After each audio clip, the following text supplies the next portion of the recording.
Hello, and welcome to an episode of Drinking the Kool-Aid. This is a comedy podcast dedicated to the mysterious. My name is Cassidy. My name's Amanda. And here we are for episode 205. Oh my God. Guys, I got a really fun email this week from... They started this email with, "Hello, Cassidy. O.J. Simpson was innocent."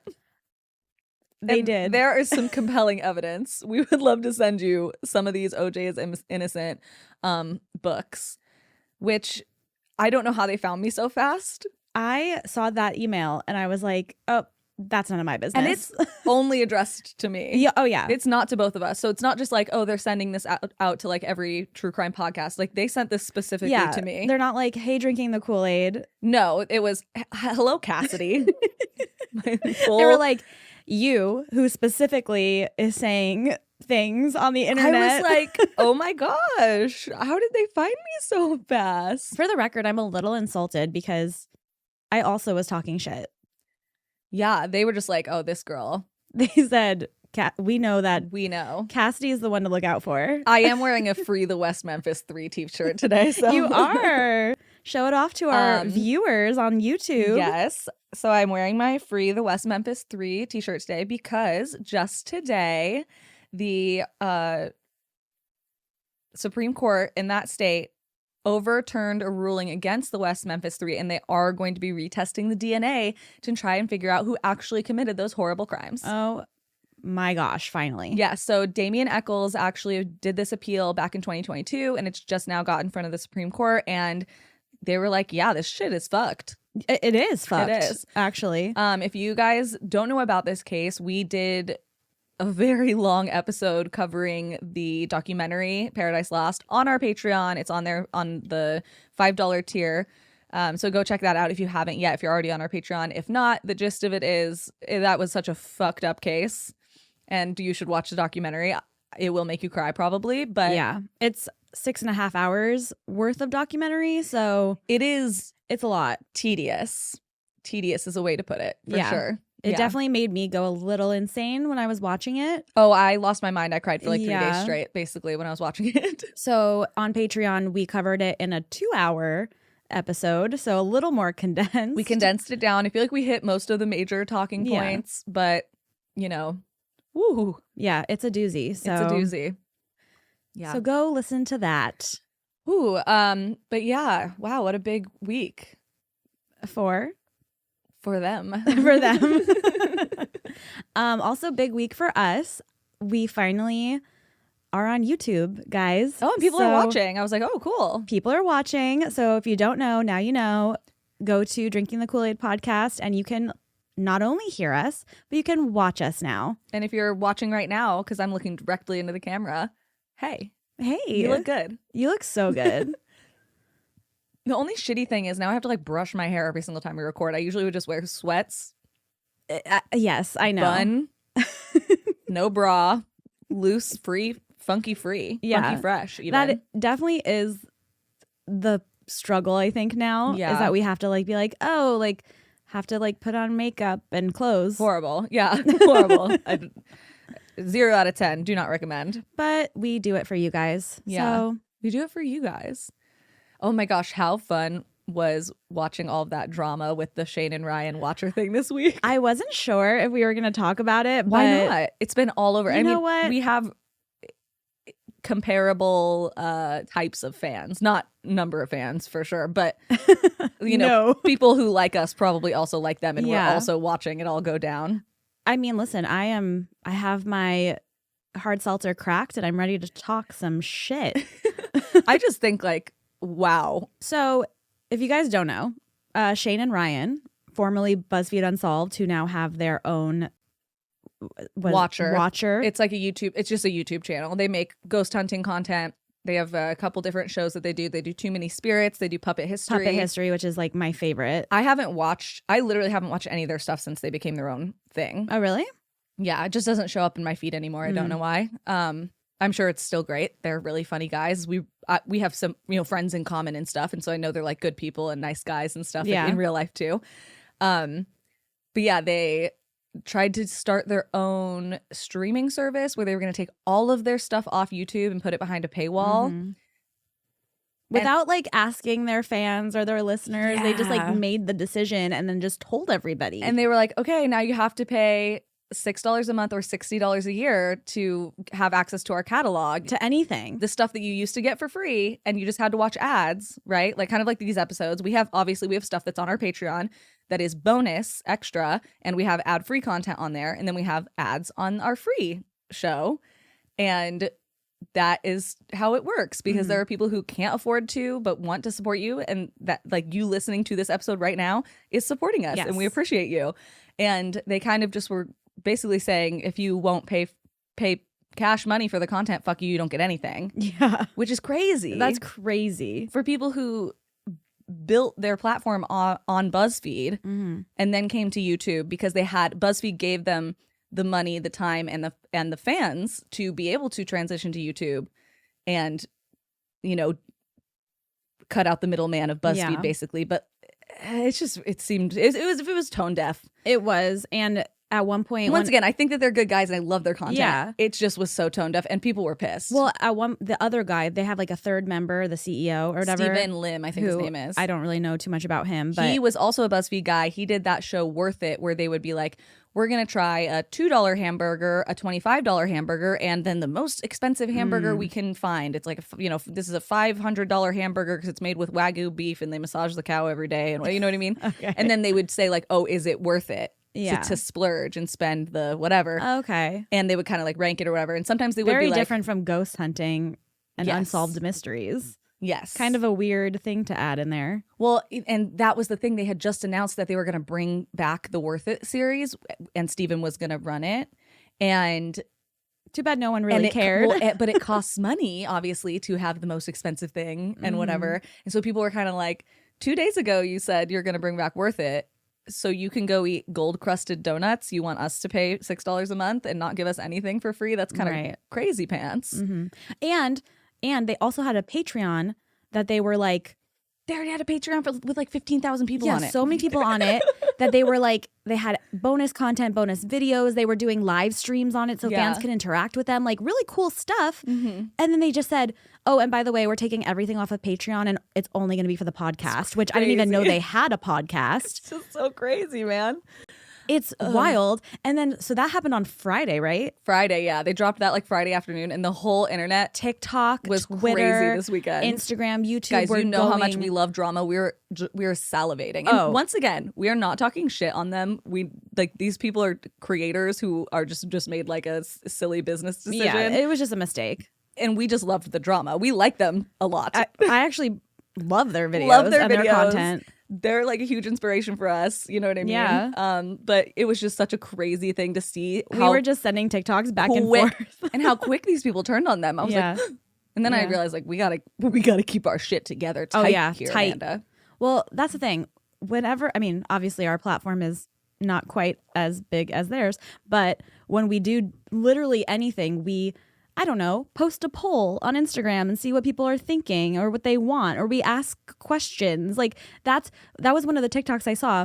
This person was literally just like, maybe they could have just like, I don't know, done a quick poll. Yeah, even if you just do it on your Patreon, because we'll do that sometimes. Like, hey, is there something that like you guys want to see more of? Like that's why we started doing more recaps, because we did a poll and people were like, oh, we really love when you do the true crime documentary recaps. It's one of our favorite things. And it was so funny to us because we wouldn't have thought that was what people wanted more of. So we polled you guys and that's what you told us. So so that was all happening this weekend. And then what happened this morning? Oh, they have a just kidding. Sorry about that video. Which here's the thing, and this is why I like them. That video was perfect. It was really perfect. It was really well done. It was short and to the point. They didn't try to make up like, oh, we were trying to do. They were like, hey, we fucked up. We jumped into this thinking that it was just going to be perfect. It clearly was not. We're going to walk it back. We're going to do it in a more sustainable way. We hear you. We read your comments. And it's just like, that's the thing you like to see from creators. And that's what makes them good creators. And how often do we get ukulele apology videos or something really stupid, you know? Or they'll just ignore it and be like, hopefully everyone, catches on to something different. I like that they immediately addressed it. That shows to me that they actually do care about their listeners. Yeah, I agree. Yeah. And that maybe they just thought like, oh, this is going to be such a cool thing to do. It's hard when you're a creator Mm-hmm. to sometimes put yourself in the shoes of a consumer, of someone who's consuming that Yeah. content, right? Especially, they've been doing it for so long. They've been doing it for like 10 years. So, and once again, originally at BuzzFeed, they've only been their own thing since like 2021. Yeah. So they're still even new to not having BuzzFeed behind them, you know? So that's confusing probably. And scary for them to try to like start something new and put themselves out there. But yeah, so they are staying on YouTube. Yes. So I think that's a smart decision all around. Catch them on YouTube. Good job, guys. I think job. you nailed it. But yeah, I thought, oh my gosh, I just was loving the drama because I just can't help myself. I love drama. I love drama. Yeah. Especially when it has nothing to do with me. Oh, that's the best kind. Yeah, I mean, really the only kind. Yeah, true. Because when it has something to do with me, I crawl into a hole and want to die. Then it's just the worst day ever. Literally. Yeah, everything sucks. Yeah. You know what's so weird? This is so good. Sorry. It is really good. The lychee one is insane. Oh, I'm still drinking the yuzu. The yuzu one was really good. I liked it a lot. The lychee one is really good.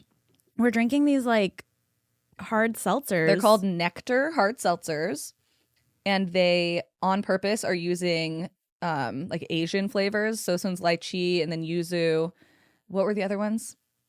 Oh, I can't remember. I can't remember either. I'm sure we'll have them. I think there might have been like a mango situation. Yeah, we'll have them out for the rest. But we will. This is a cool brand if you like to drink or you like hard seltzers. I'd never seen it before. Divinely different. Ooh. One of the things that they marketed on their box said like unique Asian flavors without any weird aftertaste. And I would say, yes, they nailed that. That is pretty accurate. It's really good. Yeah. Yeah. Good job, guys. Sorry, I interrupted you. What were you going to say? Oh, I was going to say, while we were just talking about that, it just like occurred to me, and you're going to think I'm so silly for saying this, but like, oh, like we are content creators. Like I've never like said that before. Oh, yeah. I mean, I'm sure you do. I'm sure you're like, yeah, I'm like a content creator. But like, I've never said that before. I just go straight for it. I'm like podcaster. Like, I'll say like, I'm not creating any other content. I say I have a podcast, but I've never said like, oh, I'm a podcaster or I'm a content creator. Because like now that we're putting this on YouTube and stuff, like that's a content creator. Like technically. Yeah. I don't know. It's cool. I was excited about it. It's exciting. I'm glad. So that's us, guys. Just check us out. Your typical content creators. We have ring lights and everything. We really do. We have 3 of them. That's many. Like 2 more than we probably actually need. Absolutely. Speaking of, we're going to be doing the Let's Not Meet live stream again. With some really cool people. Obviously, our friend Andy Tate, who runs that. That's going to be happening. When we have a set date, we'll put it out there, but just keep that on your radar that we're going to be doing that again. It'll be on a Twitch live stream. Me and Amanda will both be on there commenting and chatting with you. So if you want to check that out. Also, Andy is going to be having some live shows for Let's Not Meet in Southern California, one in San Diego and one in LA. Hell yeah. In August. And we are going to be at one, if not both of those shows. So we could go to both. Come hang out with us and come see Let's Not Meet live. It's such a fun time to watch him do the stories live. I know. It's such a fun so energy. Excited. It's going to be fun. So, go check out his website, Let's Not Meet. Great podcast. Come see it live and come say hi to us in the audience. Yes. We'll be sitting there like this. Yeah, we'll be super not awkward at all. We'll be so normal. It's crazy. You guys won't even know how normal we are. are. We're so normal. If you couldn't tell how normal we are. Oh my God. Speaking of normal or not being normal, know what I realized this week? That you're not normal? Because I could have told you that years ago. ago. No, I realized I'm terrified of kangaroos.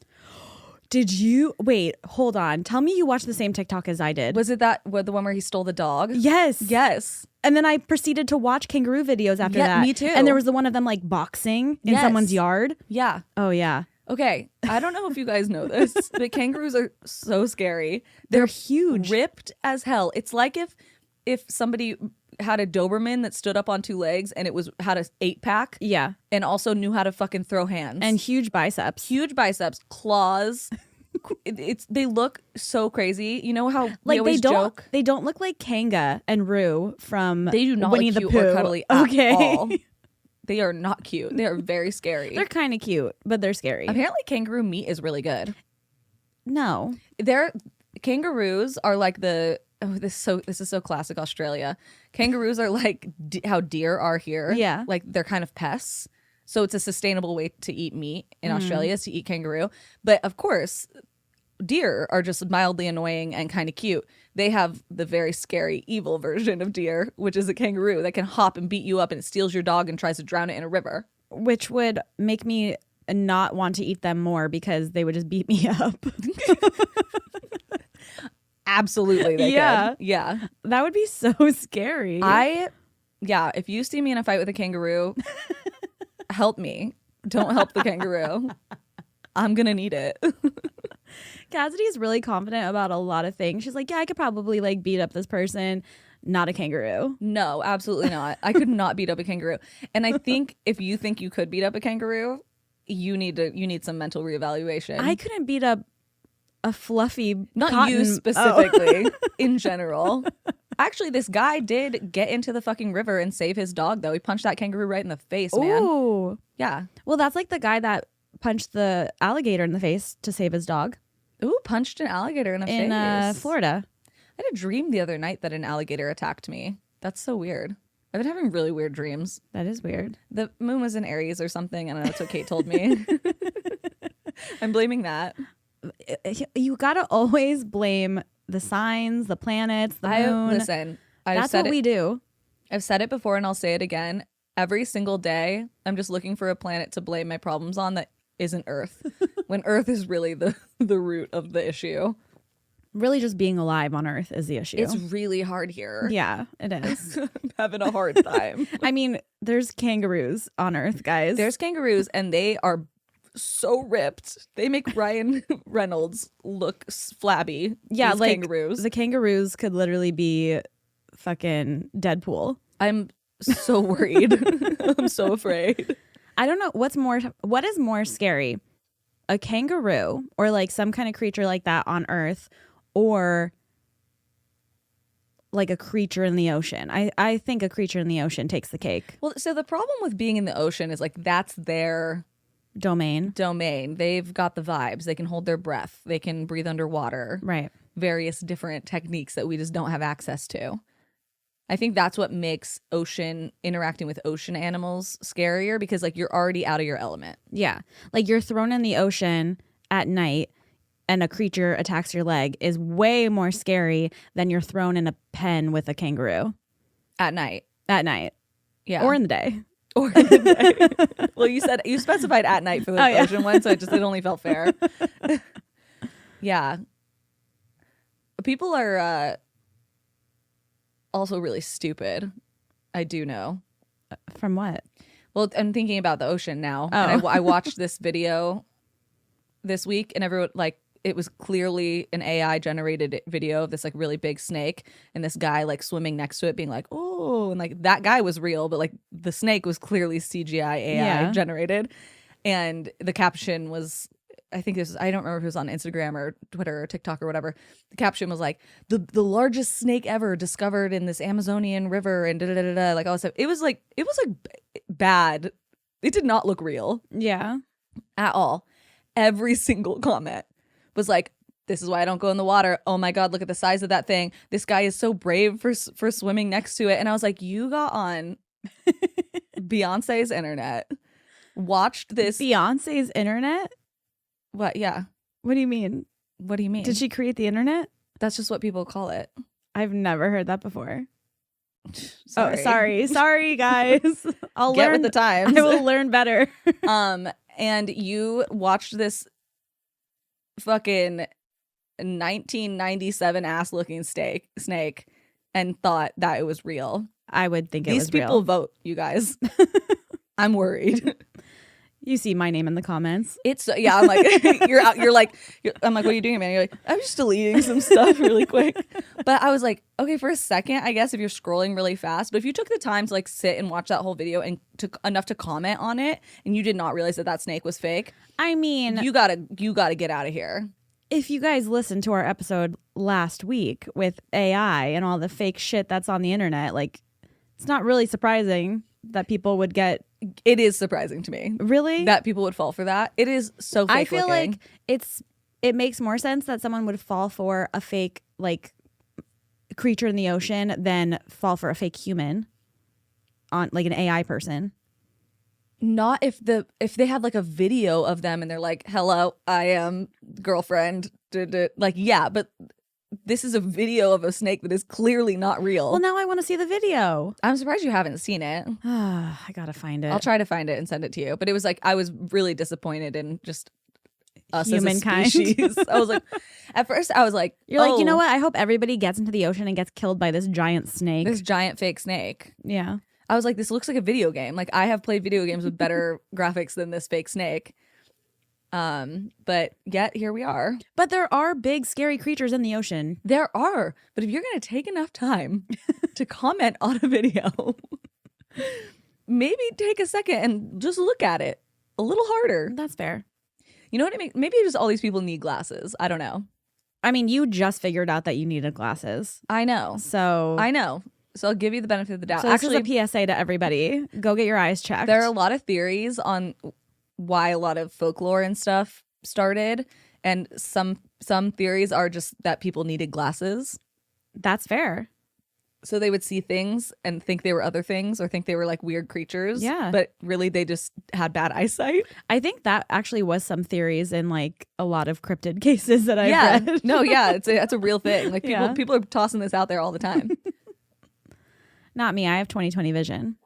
I don't. So if I see a walking, I don't know, frog. If she sees a pair of sentient pants. Definitely the pants. I miss those guys. The Fresno Nightcrawlers. I'm sure they're out there chilling. Wow, I hope they're okay. I'm sure they've you know what? I hope you guys have recently been to the dry cleaners. I hope you're having a great time out there. There are so many fun stories we've covered, like in the very beginning of the podcast. We have covered so many stories at this point that every single week I have to double check. Once again, shout out JD for making that Google document with every single story we've ever covered. I have to check it literally every week. I had to do that with my story this week I did because too. I was fully convinced that we've covered it before. I was just like, there's no way Amanda hasn't covered this story. Because I'll remember the stories that I've covered because I remember like actually researching them. But then there's some stories that I just know. And I'm like, do I know this because Amanda told it to me? Yeah. Because I feel like I can picture you saying it all of a sudden when I think about it real hard, you know? Yeah.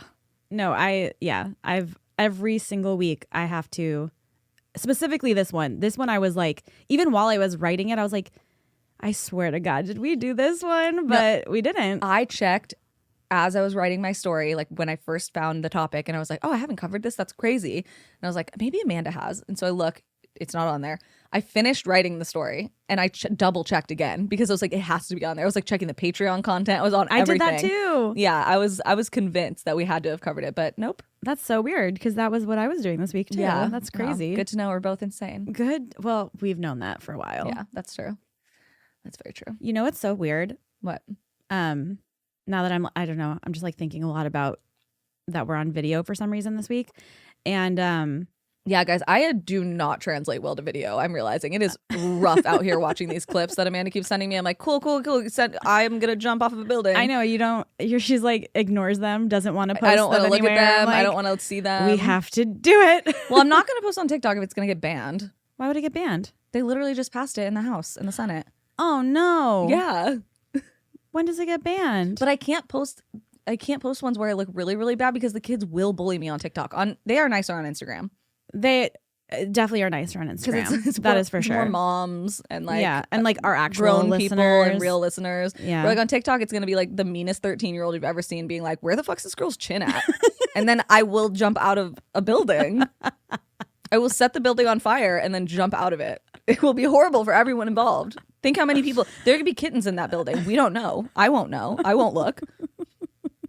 You know what I mean? That's some self-destructive behavior. I'm gonna be destructive. I'm going to lean in. Well, we're on YouTube, so be nice to us there. Be nice okay. to me. But what I was thinking was like a lot of podcasters that have video content, they hold their mics in their hands. They do that. We had someone email us and say that we should be doing that. Why? Because like this is noisy, I guess, and like it moves it around. I don't know. I don't want to touch it though. I'm not holding this in my hand. One time recently had to hold the mic. Remember when I forgot the stand at your house? Oh, yeah. My arm was on fire. We are not fit enough to be doing I'm not things going like to that. hold my mic this entire time. Oh my God. Speaking of being fit, Know what I got? What? Oh yeah, I did it. I did the thing. I was influenced. you did. And I got a walking treadmill. Mm-hmm. Shit's amazing. You just be walking. I just be walking because you guys know I love to walk. I love to walk. It's like one of my favorite things ever. But I also love to watch TV. And now now I can do both at the same time. It's incredible. My dog is horrified. Yeah, She's so scared of it. But you know what? She'll get over it. She's scared of a lot of things. So she's honestly scared of everything. oh, you're gonna like it. Oh, I'm about The to lychee drink one? the lychee one. Is it lychee or lychee? I thought it was lychee, but Well, you I said don't know. lychee before. Oh, did I? Yeah. I thought it was I don't know. I don't Obviously, know, guys. I don't know. We're always saying things wrong, and you guys are always letting me know. So I want to be right. Yep. We do receive the emails. We do. We see and 'em. DMs. We see them. see them. We're not happy about it either. It's really hard being stupid as shit.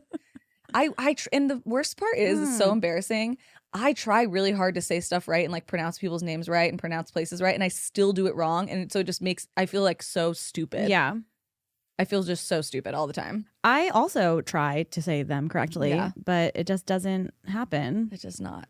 Yeah. So, but just know we're trying. We're not like are. intentionally being Disrespectful. obtuse or disrespectful. And when people do correct me, I try to say it that way. And the hard thing is sometimes someone will be like, it's pronounced like this, and they'll like spell it out phonetically. And so I will say it like that. And then somebody else will be like, why are you saying it like that now? That's wrong. Like, We're trying our hardest. I'm just a girl in the world. I'm just a girl in the world with kangaroos. Yeah, keep them down there. I don't know what to tell you. You Keep know what I them down mean? under. Keep them down under. Everything. It's just more proof that Australia is just everything that wants to kill you in one place. Absolutely. It's so scary out there. Absolutely. But they do have very hot men. Do they? Yeah. That I like a lot. I don't think I know anyone who's Australian. Like, not personally. Oh, I guess that's not true. I dated an Australian guy once. Well, I didn't even mean personally. I just meant Oh. like the celebrities. Like all the celebrities are hot. Who's an Australian celebrity? The Hemsworth brothers. They're Australian? Yes. Oh, I did not know that. And gorgeous. Yeah, handsome So, family. Good. They've yeah. got a good lineage going on there. Margot Robbie. As a Gale girly. Margot Robbie is Australian? Yes. Does she have an accent? Yes. Wow. You didn't know that? No, how would I know that? I just thought everyone knew that. Well, she's just Australian. She's being okay. Australian. Wow. Oh, I do watch Zach Woods on TikTok. I don't know who that is. The guy who played Gabe from The Office. Oh, He's very funny. he's not Australian. No, he is But exactly how you'd expect him Just to the only be. celebrity that you watch. Yeah. That checks out to me, to be honest. I feel like he would be good. We got to get him on the podcast. We do got to get him on Him the and podcast. Post Malone. We got to get Post Malone on the podcast. Can Can you guys start tagging Post Malone to come on the pod? Because I think he would really enjoy it. I love Post Malone. He's super into spooky shit. He's always doing side quests. Tag Post Malone, Yeah. please. I love him. Let's get this going. Speaking of celebrities that like spooky shit that also listen to our podcast, Stacey Keenan from Step by Step. Oh, yes. Hi, Stacey. Our friend Stephen Ray Morris produces their new podcast, the Step by Step. It's like a rewatch podcast. Yeah. Which is really good. And she apparently lived in a haunted house or has some haunted things. Oh, so girls, send in that fucking listener story. Send in a voice memo. we want to know. I know you got the equipment. You got your own podcast. That's true. And a big fan, so would love to hear it. Apparently everybody's like first crush ever, from what I've heard. Yeah. Oh, those 90s girls? Mm-hmm. Are you kidding me? Yeah. That was probably like looking back on my life when I'm like, oh, boys, boys, boys. But secretly, I was always obsessed with those girls. You were like girls, girls, girls. Yeah, I was though. like girls, girls, girls. Secretly, girls, girls, girls. But like boys and girls. Love them both. I like it. Yeah. Listen, once again, there's a reason we had to get the bisexual chairs for this podcast. Speaking of girls, girls, girls, and boys, boys, boys. Yes. Should we welcome some new girls, gays, theys, thems, and probably some straights too to our Absolutely. Patreon? That's my favorite thing to do. So I wanted to say welcome to Daniela Y. Hello, Daniela. Welcome to Noelle. Hi, Noelle. Welcome to Ashley B. Hi, Ashley. Welcome to Tia D. Hi, Tia. Welcome to Celeste A. Hello, Celeste. And then we also had some people who bought us some beers. Ooh, well, we're drinking some. Well, we're drinking them right now. Christy K bought us some beers and said, have you ever gotten a flat tire in the Taco Bell drive-thru? 10 out of 10 would recommend. Cheers. Oh, you would recommend? I mean, I feel like you should get some free Taco Bell. You're just waiting there. I did experience a really insane earthquake in the Taco Bell drive-thru. What? You knew about that. We were living together. Oh, yes. That was so long ago. And it felt like someone was jumping on my car and I didn't know what it was. And then I started crying immediately. Yes, she did. In the Taco Bell drive-thru. She did do that. So, I also wanted to say happy birthday to Genevieve. Happy birthday, Genevieve. So me and Genevieve are buddies on Be Real. Me too. I love Be Real, by the way. Genevieve was at Sir. Yeah. So Genevieve said, it's my birthday on Tuesday. I'm in LA visiting from Seattle and wanted to buy you a beer virtually. Cheers. Love the pod. Hope you have a great week. Hope you have a great week, Genevieve. And happy birthday. Wow. Also, you are fine as hell and good job on that one. And I think you will get a hockey husband. Absolutely. I also wanted to say happy birthday to somebody. Oh, yes. One of our listeners' best friends, Isabella, reached out and asked if we could say happy birthday to Nadia. Happy birthday, Nadia. It is Nadia's 20th birthday. Well, it just passed. But happy birthday, Nadia. Hope you had the most amazing birthday week ever. And your best friend is awesome. Yeah. What do we always say? People who listen together, stay together. Stay together. Yeah. That's forever so and ever. Oh, the other flavors of these, by the way, are Asian pear and mandarin. Mandarin. Okay, I thought it said mango. Mandarin. I'm excited. Okay. Oh, before we get started, sorry. Oh my God, I just cannot stop yapping. You can't I got stop that Robert yapping. Durst in me. My brother-in-law is an art teacher for like little kids, and they're doing like an Earth Day thing today. And guess what the like art subject he picked was? Moths and Mothman. Yes. So all the little kids are doing Mothman art today in his class. Isn't that cute? He's sending me pictures of it. It's so cute. I want these photos. I was like, he texted me, said, oh, you're going to be so proud. Like, that was their inspiration. Oh Mothman. My gosh. It's so cute. Austin, you're a great teacher. I love seeing your stuff. You guys should follow him on TikTok. Austin De Luego Liston. Awesome. He does really good art content. He's very controversial. Everyone's always yelling at him. But he loves it. I was going to say, I think he likes it. He literally thrives off of it. Okay. So today, my story, I really am so shocked we haven't done this because it is so right up your fucking alley, Amanda. This is like your dream case. I'm scared. I'm going to be talking about Greta Alexander. I don't know her. Okay. So my sources today were the Chicago Tribune, the Des Moines Sunday Register, and findagrave.com. Okay. So Greta was born on the 5th of February, 1932 in Manito, Illinois, United States, obviously, and lived a really regular life. She started dating a guy when she was in high school. They get married, they have kids, and in 1961, when she's 29 years old, she's pregnant with her and her husband's 5th child. 29 years old. Yes. 5 kids. This is the 1960s. That's what they'd be doing back then. That's so real. Yeah. So she's sitting there super fucking pregnant, and there is a storm raging like crazy outside. The rain is pouring, the winds are whipping, there's lightning, there's thunder, it's loud, it's scary. And of course, one of her younger children gets scared and comes into the big bedroom and says, "Can I sleep in the bed with you guys?" I'm sure we've all done that at one point. Cassidy used to do that to me. I did used to do that to when her. we lived together. I did. So. Listen, she had a real bed. I had a futon that was tilting all the time. Okay, but I also broke my bed frame, so I was just sleeping on a mattress on the floor. So yeah, wasn't that much better. It wasn't that much better, but at least it was level. You know what I mean? I was literally always a little bit rolling to the left. It was crazy. And I lived like that for years. So, of course, they say to the little girl who's scared, like, yes, get in bed, honey, whatever. But let's remember, Greta is really fucking pregnant. Yes. So How pregnant is she? How pregnant is she? And she's sitting there like cannot get comfortable because now there's another person in the bed with them, this little girl who's being clean, whatever. So she decides after the little girl falls asleep, she gets out of bed and moves into the bedroom next door and just takes the little girl's bed to sleep in. Okay, wait. Greta gets out of the bed, yes, and goes into her daughter's bed. Yes, okay. because she's like, I need to not be touched. I'm hot. I'm pregnant. This is too much. Got it. So she gets out of bed, gets into her daughter's bed, is kind of drifting off to sleep. Says that the rain and everything, she's kind of looking out the window and it's calming her. And right as she starts to fall asleep, there is a super loud crash. Glass breaks, wood splits, rain and wind are suddenly inside of the house with her, and Greta's bed that she is sleeping on is on fire. Lightning had struck the house through the window and hit the bed that Greta was in. Just the bed. Just the bed. So her husband rushes in, obviously grabs her, pulls her out of the room, and then he goes and like puts out the fire. He still calls the paramedics and the fire department. They come and check everything out. She gets checked out. Her and her daughter are both fine. The one that's still inside of her.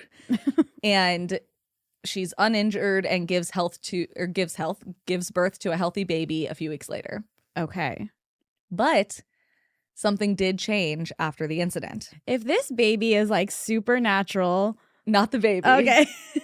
Greta keeps getting, this is the first thing she notices, she keeps getting up to grab the phone and picks up the receiver, but it's not ringing. And then she'll put the receiver down, and as soon as she sets it down, it does ring. She picks it up, and she was like, I knew you were going to call. Ah. So this happens a handful of times. She's like, this is so weird. What's going on? She also starts to predict unannounced visits. So she has a new baby. So friends, family, her parents, other people, are coming over to check on her, to bring meals. And she finds herself like setting the table for 6 instead of for 4 because she knows that 2 people are about to show up and she doesn't know why. Oh, that's fun. Yeah. So later that same year, this is about 9 months later, Greta was plugging in a new fridge in her kitchen, and this is in December, so there's snow on the ground because she had just come in from outside, and she's plugging in the fridge, and it sparks and hits the puddle of water at her feet that was from the melted snow and electrocutes her. I hope she gets another superpower. And this second incident seemed to have kicked her psychic abilities into high gear. Hell yeah. So she claimed that she lived a pretty regular life. She always kind of had, inklings and feelings about things. But Greta also said that she believes everyone is a little psychic and that these incidents just basically jump-started it for her. I mean, also, who gets struck by lightning and then electrocuted? Yes. And there was one article that I was looking at that said that she also had another incident where she was electrocuted that same year. But I couldn't find a direct quote from her saying that. So I'm not 100% sure. But now, instead of just getting feelings of things that might happen or like weird, eerie, like deja vu type feelings.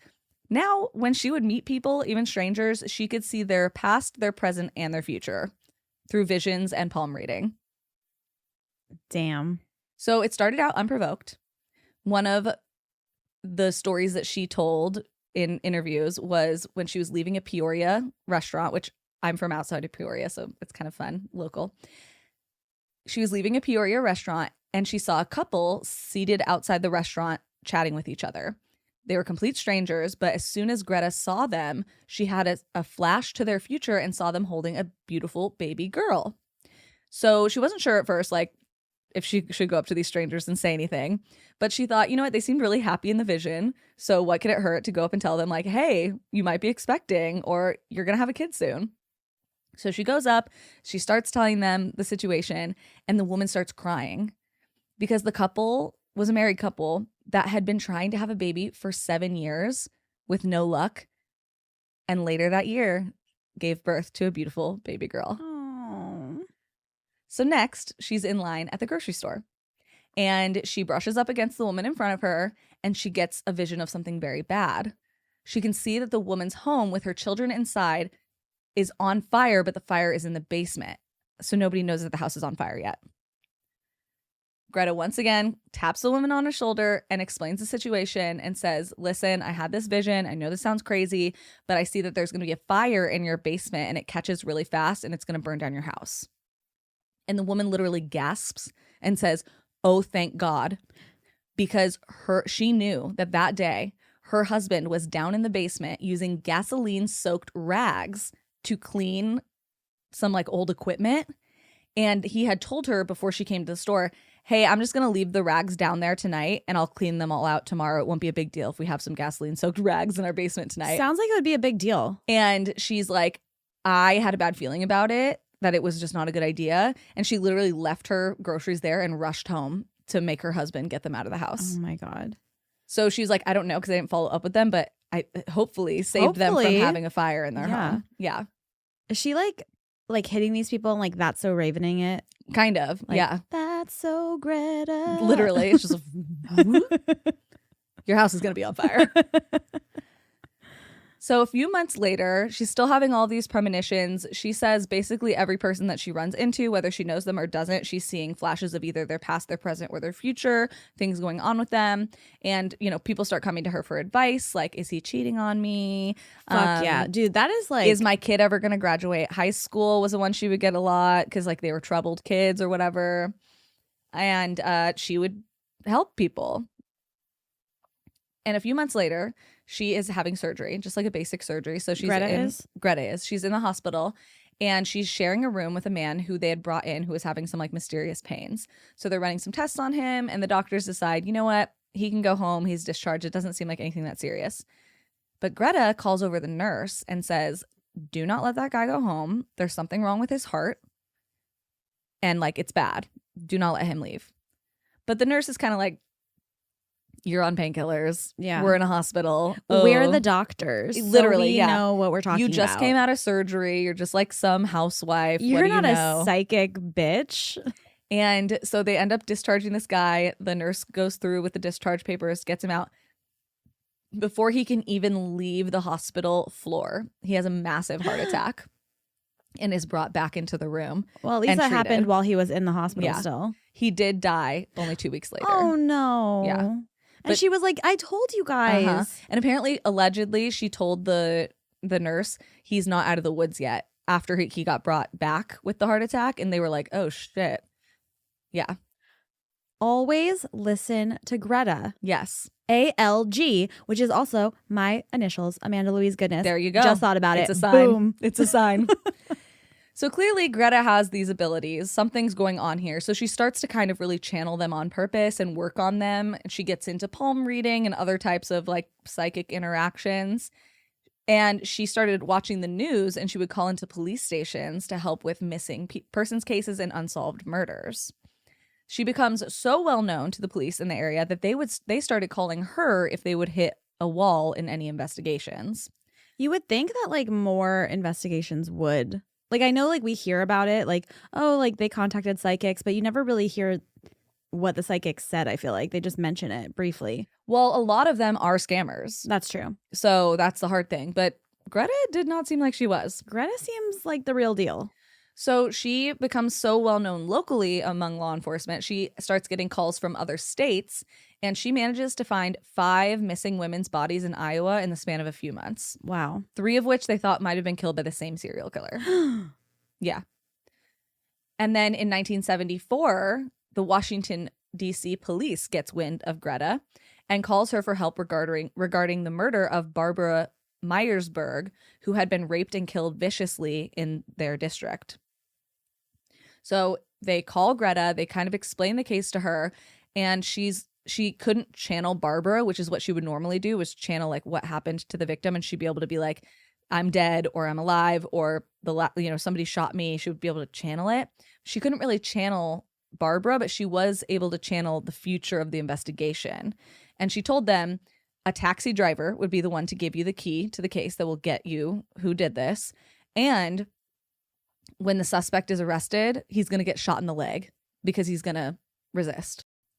This ends up changing the entire direction of the investigation. They start talking to more taxi drivers, and sure as shit, a tip from a taxi driver is what leads to the arrest of the murderer, who is shot in the leg while being arrested.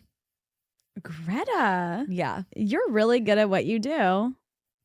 And then in 1977, her reach extends even further when the family of a murdered 18-year-old man named Gregory Langley, they had heard about Greta, And the police had no leads in the murder of Gregory. So they call the officer who's in charge of their investigation and they say, I know this sounds crazy, but you got to call this lady Greta in Illinois and see if she can help at all, because we've been hearing crazy things that she is this psychic who has been helping them solve cases all over the United States. And what state did you say they were in? They're in New Mexico. Okay. So this detective is kind of like, well, we don't have anything to lose. Might as well call her. What's the worst that could happen? So they call Greta, explain the situation, and Greta starts channeling Gregory. And Greta says, I know what happened. Gregory had picked up a hitchhiker in his truck. The man was in his 30s and he was from out of state. This man went on and killed Gregory, threw his body on the side of the road, and then drove north in his car towards a town about 30, 40 minutes away. So Greta also gives a physical description of the killer as well. And once again, sure enough, because they had no leads. They had nothing. They didn't know, they didn't even know where to start looking. So detectives went to the place where Gregory was killed and they start driving north. What do they see about 30, 40 minutes away? Gregory's stolen car parked at a motel. And inside that motel, there is 33-year-old Jerry Lee Glassnepp, who was arrested and found guilty of murder. He exactly matched the description that Greta gave. Wow. Yeah. And the detective went on record and was in the Des Moines Register literally saying, we would not have solved this case without him. Or it would have taken months and maybe he could have had other victims. And instead we literally had no idea even where to start looking. And she said, drive north and you'll see the car. He stole the car. And sure enough, that was what it was. Like when you hear stories like that and you hear actual like investigators and police saying these things about people, I don't understand how people could not believe. So there are literally dozens of police officers, detectives, police chiefs, fire chiefs that have gone on record and said, I am such a skeptic. I didn't want to work with her. I didn't want to have anything to do with it. I thought it was a freak show. And she solved this case. And I'm a firm believer now. I mean, because like, yes, there are a lot of Scammers. Psychics who are not being truthful. But that's just too accurate. That's too crazy. This was obviously, these are not the only cases that she was involved in. The Chicago Tribune covered that there was a murder in Alton, Illinois of Mary L. Cassette. She was a 28-year-old who had disappeared. She left her house with her boyfriend. And obviously they thought his name was Stanley Holiday. And they were like, he clearly did it. He had motive. They had been fighting, whatever. But they couldn't find the body. So they couldn't arrest him because there was no proof that she didn't just leave town. Yeah. And this is, like I said, the 1970s. They had been searching for Cassette's body for 7 months. They had grid searched all over these areas. And finally, the police decided to contact Greta. So they bring Greta in because this is in Illinois, so they can like physically talk to her. They bring her in, they show her a map, and she is putting her hand over the map, kind of like looking for a feeling, right? And she says, okay, she's going to be in this general area, and circles with her finger like an area of the map. And the detectives are like, no, we already searched that area like 15 times. We're not going to look there again. And she goes, okay, well, that's where the body is. I don't know what to tell you. And so she's like, look harder. Yeah. So they decide to search that general area one more time, and they found the body just barely outside of the area she actually like circled with her finger, but it was literally right there. Wow. So like they might have just barely missed her. Yeah. And they were like, we don't know how she knew this. We already searched this area so many times. Her predictions and help finding bodies were also remarkably higher if the body was in a body of water. Oh. And Greta actually said herself, the reason this is because she was, quote, born under the sign of Aquarius. Oh. So she thought she had a bigger connection with to water. That. Yeah. Which is interesting because she's a really interesting lady because she's extremely, extremely religious. She's a Methodist. And she actually went to her priest or like, I don't know what they have, priest or pastor or whatever, and said like, do you think this could be something evil? And they basically came to the agreement that if she is using it for good and it was a gift God gave her, first of all, she should always use it for good. And second of all, if she doesn't use it, he might take it away. If you don't use it, you lose it.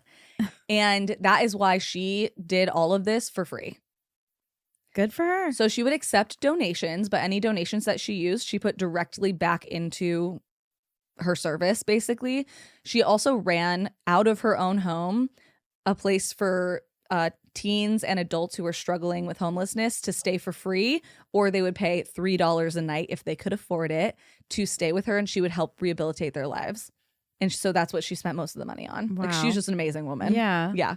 So she also predicted dozens of fires and saved countless lives. Once, well, like one of the ones I thought was really interesting, she was on her phone with a friend who was at a ski lodge. And she was like, hey, man, I just had this, while we're talking here, I just had this vision of this ski lodge catching on fire. There's like a faulty wiring in this heater in the room. And sure enough, they call maintenance and there was a faulty wiring in the heater in the room. Oh my gosh. She also did the same thing at, she was shopping at a store. And as soon as she left the store, she had this horrible vision of the store catching on fire. And she was at lunch and she was like, should I go back and tell them? And her friend's like, yes, you have to go tell them. She goes back and she says, just so you guys know, your exhaust fan in the back, there's a short in there. And if you keep using the exhaust fan, eventually it is going to catch on fire.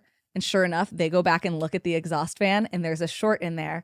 And the guy's like, we use this exhaust fan every single day. This short could have been here for 50 times that we've used it. We would have had no idea until it caught on fire.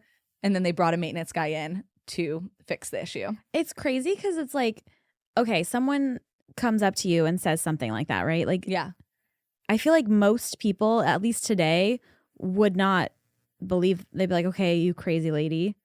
Okay, so I actually have this is different, obviously, but this is my version of that. And I know you remember because I immediately was texting you about it. So one of my best friends died a few years ago. Miss her, love her. And me and her family, we've experienced some weird things with lights surrounding that.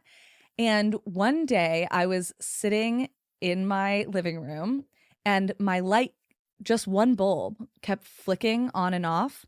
And so I thought, oh, it must be dying, whatever. I switch out the bulb and it keeps doing it. And so I start asking it questions and it's answering me. Yeah.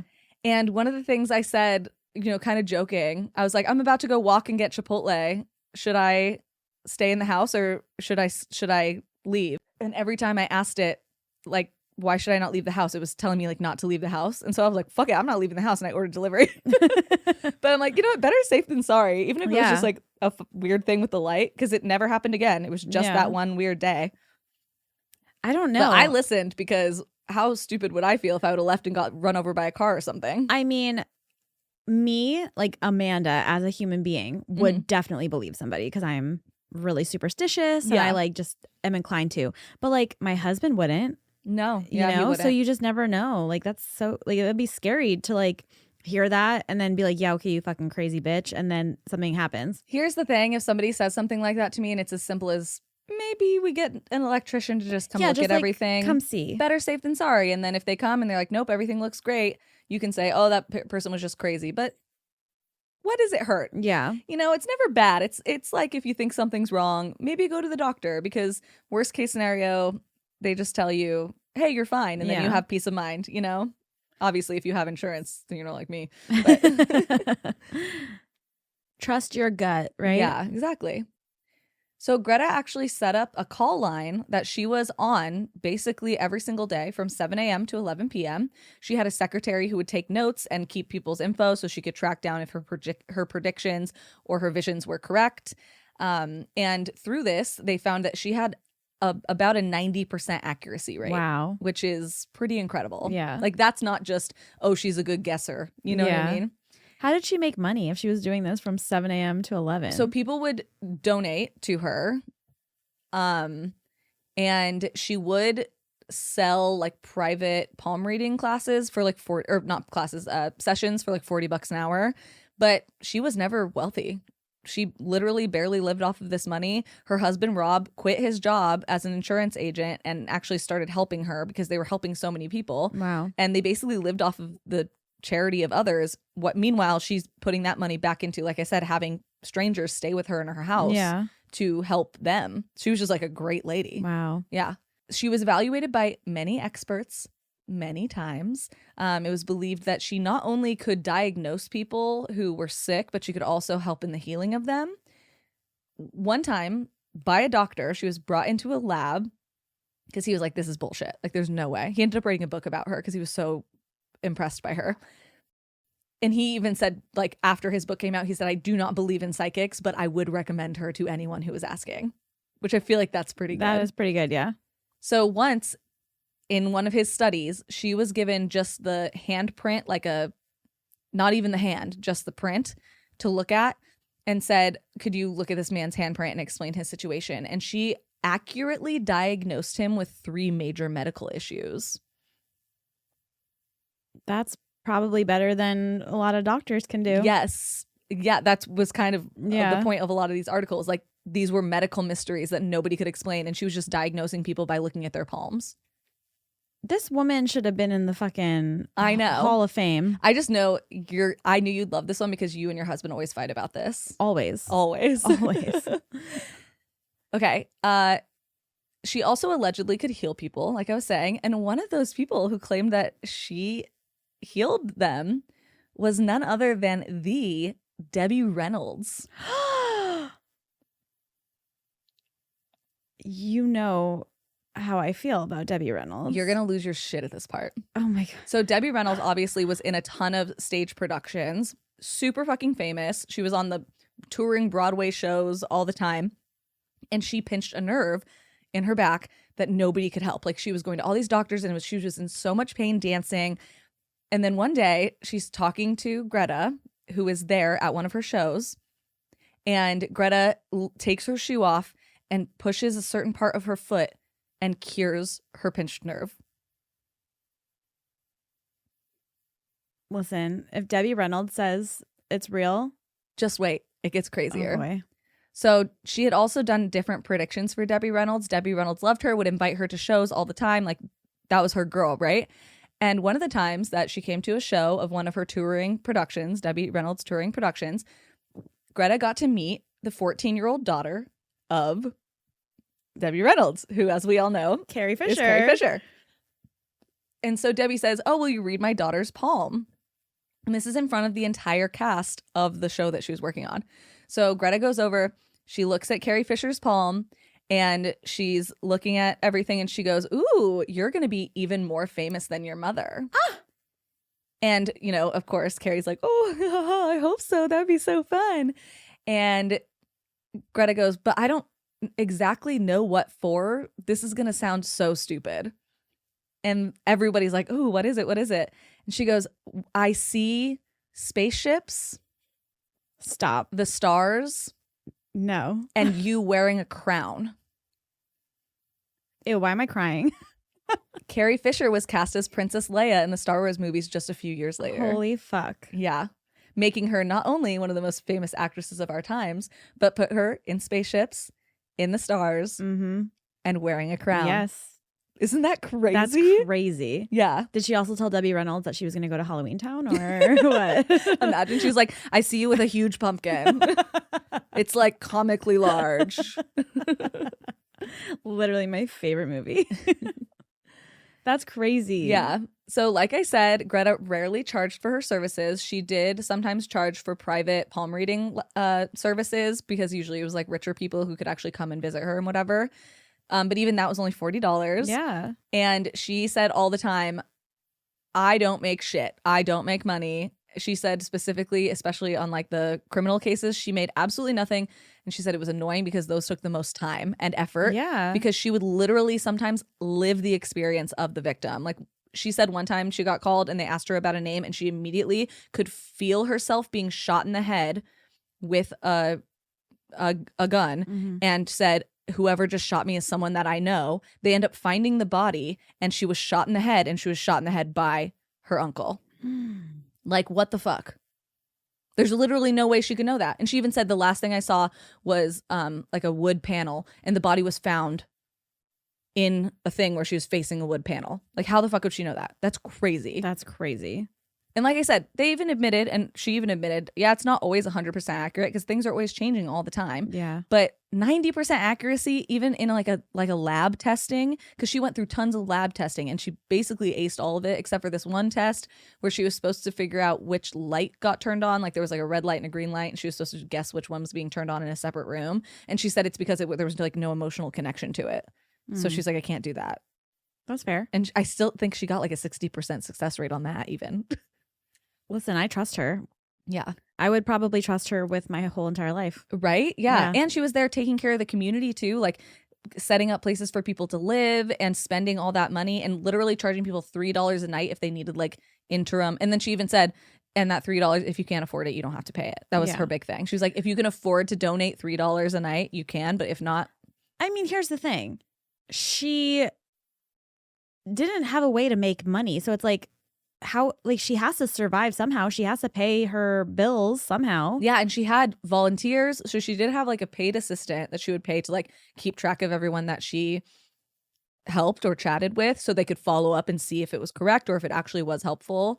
And then her husband quit his job. He was an insurance agent, and then he like worked at a school or something for a minute, and then he quit his job to work with her. And then they also just said she had tons of volunteers. And she would take these calls like in the middle of dinner. Like that was one of the first opening lines of the Chicago Tribune article about her that was done in 1991, is that they like were interviewing her or whatever, and she got a call in the middle of eating dinner, and she like put her dinner down, went and took the call, and it was about a case where she was talking about a woman who had been murdered and was like basically reliving it as if she was being murdered. And everyone in the house was just so used to it, they just kind of like ignored kept her. going. Yeah. They're like eating their little... Yeah, they were eating like garlic chicken or whatever, I think was what they said. So she, like I said, the Chicago Tribune interviewed her in 1991 for this like big article. That was the big article that I referenced for most of this. 1991. And they asked her like, oh, well, have you ever read your own palm or looked into your own future? And I feel like you can't do that. And she said yes, and that she had read her own lifeline, and it did not extend much further than the 59 years she had already lived on this earth. Damn. And sure enough, she died at 66, only a few years after that interview. And Greta was one of the most beloved and accurate psychics of all time. She passed almost every clinical test and trial. She called herself Big Mama. Big Mama. And she helped solve over 24 murders and missing persons cases. Wow. With actively working with the police. The local fire marshal was on record saying that he believed that she had halved his job by predicting electrical fires and getting people needed maintenance from her predictions, because she was so often preventing fires, basically. I bet that's because she's a water sign. Water puts out fires. That's a good point. I'm just saying. That's a very good point. Every police officer who worked with her basically said she changed them from a skeptic to at least a semi-believer. They believed in her. They didn't know if they believed in everyone, but they believed in her. And all of them recommended her to other people that they worked with constantly. In her obituary, the Chicago Tribune said, quote, "Empowered by a bolt of lightning, endowed with a heart bigger than a 12-acre trailer park, Alexander is possessed, admirers say, with amazing clairvoyance and also one of North America's last, best, and most bountiful beehive hairdos." According to her handouts, Alexander is not only clairvoyant, she is precognitive, clairaudient, and clairasensory. She also believes that she has healing powers and the ability to travel at night from her dreams into the dreams of those that she wants to help. Wow. So she died in 1998 at the age of 66.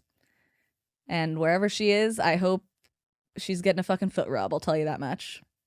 Love a beehive hairdo. Oh, so let me see if I can pull up a picture of her. I feel like I can picture what she looks like. I feel like you can too. She looks exactly like what you think she's going to look like.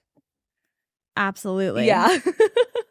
Like she is so classic, just like big hair, like Midwestern woman. That's Big Mama right there. That's Big Mama. Yeah. Yeah. And she just seemed like a really lovely person. I was obviously researching her this whole weekend, and I never read anything that anyone had anything bad to say about her. And it was pretty great. I love that. Yeah. So I knew you'd love that because you are obsessed with psychics. I'm obsessed with psychics. I'm obsessed with Halloween Town. Yeah, when I saw the Debbie Reynolds connection, I was like, oh, there's no way Amanda hasn't covered this. Like, how? That is shocking. Yeah, I was so wouldn't. shocked that you hadn't covered it yet. I had just said something to you like 2 days ago about Halloween Town. I know. Yeah. God. I know. I had to keep my mouth shut when you said that because I was like, ooh, girl, I got something for you. Loved that. Absolutely. I'm glad. Yeah. That's so Greta. Shout out Greta. Shout out Greta. If you're from the Midwest and you remember the Greta times, let me know. Real, right? I love it. Yeah. Thank you. Ready, Freddie. All right. As my mom would say. Ready, Freddie. Mm-hmm. Okay, so this one I really thought we did, but I think it's just because when you hear it, it's very similar to a story I covered when we first started the podcast, actually. Oh, okay. So maybe that's why I thought it was. But I searched the name on our Twitter, and the only thing that popped up with this name was actually the doll that you had as a kid that was dressed up in your clothing. Oh, yeah, that guy. Yeah. Little girl, but yeah. And you named her Pauline. Mm-hmm. And that is who I'm talking about today. Okay. Pauline, maybe that's why. That might be why. Pauline Picard. Oh. Yeah. Yes. Okay. I know this Isn't that why I thought we covered this? No, I think it's just like famous. So sometimes that happens to me too, where I'm like, did we cover this or is it just really famous? Maybe. But I was like convinced for that's why I thought the we whole time covered is it Jennifer Pan? Yeah. Yeah, I thought we'd covered that one, and then I realized like, It's oh just no, a I've famous probably case. just listened to a million other podcasts covered it. Yeah. I think that's what that was. So my sources today were strangeoutdoors.com, morbidology.com by Renee Reeves, historicmysteries.com, The Lineup, and a really, really good Reddit thread that this person from France actually like laid out every single thing that happened from all the different French like magazines and newspaper clippings. Okay. So they did a really good job. Nice. And they were like, English is not my first language, so bear with me, but they killed it. That is always so funny. I mean, people always will say, oh, English isn't my first language, so sorry for any grammar issues. I'm like, you write better than me. Yeah, no, they literally killed it. And it was I have perfect. one language, and it's English. I also did ask my friend Maureen, my resident French friend, Oh, yes. for pronunciations, and I'm still going to butcher everything that she told me. Well, you tried. So just know I tried, okay? Yeah. So the year is 1922, and Francois Picard owned a farm in a small rural area in Brittany, France. So he lived there with his wife and their 9 children. Jesus. So big ass family. Getting busy with it. I mean, you know how they do. There's nothing else to do, I guess. You gotta fuck. Sorry. So the farm was located in the small village of Goaz-Aludu, which was next to the town of Saint-Rivière. Okay. Sorry, guys. I'm trying. You're trying. So from what I've gathered, I don't know if it's Saint-Rivière or Saint-Rivière, but it's one of those towns that like when you drive through it, the houses all look abandoned, even though they're not. Do you know what I'm talking about? No. Is this like something I should know about? Well, I feel like this happens in my hometown where like I would be like driving and there's houses that kind of look really weathered and you're like, oh, there's for sure no one lives there. But then people do live there and you're like, that's so weird. It looks old and abandoned. You've never seen a town like that? I mean, I guess sometimes I'll drive through and just be like, oh, these are like shitty houses. But Maybe I don't know that's if I would assume anything's like abandoned. I just always, especially because I can picture my own hometown, these just like really weathered looking houses that just like look unkempt and stuff. And I would be like, there's no way someone lives there. But then like there's a bunch of cars there and I see people outside and I'm like, oh. I've spent a lot of time in both Detroit and small towns in the Midwest where places really are abandoned. Mm-hmm. So maybe that's why I have a little bit better of a grasp like versus weathered versus abandoned. Because let me tell you, you can tell when a house is abandoned. That's fair. That's fair. But I get the like, oh, they look old where you're like, does someone even like, how could someone live there and not take care of it? Yeah, that's kind of what I think. And like my hometown is full of that. There's a house like that. I was about to like give the address basically. Drop it. That is on my walk from my house to your house. Oh, and so I walk past it in all Long the time. Beach, really? Yeah. Okay. And it is such a beautiful house. It's just not well maintained at all. And it makes me so sad every time I walk by it because they got like a nice ass car in the driveway too. So I'm like, you can't just like paint the house. Yeah. Can you please paint the house? It's like such a beautiful old craftsman and it's just so neglected. It makes me so sad. See, to me, like that's different even than what I'm picturing, because what I'm picturing is like you drive and there's like one house every couple minutes type of thing. That's just where I'm from. Yeah, baby. like that's where I'm from too. So like that's why I picture that. So just like a lot of farmland, rolling hills, and then literally like a farmhouse pops up every once in a blue moon. That's kind of where this is. Got it. Okay. And you just don't see a lot of people out and about because there's not a lot of people. There's not a lot of people, and you also have to drive everywhere, and it's just farmland. Yeah. And in the village of Goas Aludu specifically, there was only one farmhouse, and that happened to be the Picards' farmhouse. Oh, okay. So because this was a very quiet area, and they had their own like sort of little community of 9 children, that's a lot of fucking people, these kids all grew up learning how to do like little jobs around the farm and to be able to help their family to make sure everything ran smoothly. Because their family wasn't like rich by any means, and I'm assuming maybe they had a lot of kids to help with that and to help make money and to maintain their lifestyle. Especially if you have like a farm or whatever. I know people who have done that. Yeah. Yeah. And there was a lot of things like that would also go wrong in the area. Like if the weather was bad, the farm would suffer. Yeah. There was a lot of wildlife that would eat their livestock. So you had to like make sure that there was people manning every station at all times. Yeah. And also the kids, it was such a big area, like farmland, that they were allowed to just run around and wander and play and do whatever. And the parents were okay with that because, like I said, there's a lot of them to watch over each other. So they really weren't worried about anything. Yeah. On April 6th, 1922, it was a day just like any other. Pauline Picard, who was just 2 years old at the time, was out playing in the farm on the land with her sisters. And Francois said, he watched them playing in the yard, and then they decided that they were going to go head over to the fields to tend to the horses. Okay. And she was with her older sister, so no one was worried. But a few hours later, when it started to get dark, the girls returned, but Pauline was not with them. Oh, shit. So immediately upon the girls' arrival, Francois and his wife start freaking out. They're panicking. They're like, "Where's your toddler sister? Like, how you could were you in charge of?" Like, and the weird thing about this too is like nobody ever says what the sister said happened. Like she just didn't come back with them. Okay. But there's like a couple of them. Yeah, there's a few. Okay. So I feel like I get that because I come from a really big family. You always assume that somebody else is watching them. That's true. Like That's true. I mean, that's just how it is. Yeah. So they just headed back and didn't realize their little sister wasn't with them. Yeah, like, okay, well, I didn't see them, but somebody had to have seen them. It's really, I mean, that's the big family motto, man. Let me tell you. Yeah. So, that's how I got left in a in a bathroom at a McDonald's that was inside of a gas station for like 45 minutes on a road trip once. Oh, yeah. No way. The lock broke. It was like a single-use bathroom. The lock broke, so I couldn't get out. And so I was just trapped in this bathroom, and they fucking took off and drove 30 minutes down the road. Left you my were ass. Kevin McAllister. I was. Wow. Except for just in this smelly gas station Except bathroom. not Home Alone in New York City in a big mansion. I was just sitting there, and I was like, guess I live here now. Because I was like 8, you know what I mean? Oh my gosh. I would die. That's middle child stuff right there. That's true. So immediately, Francois and his wife notify the authorities. They're like, our baby Pauline is missing. She went out to tend to the horses over there in the field. She didn't come back.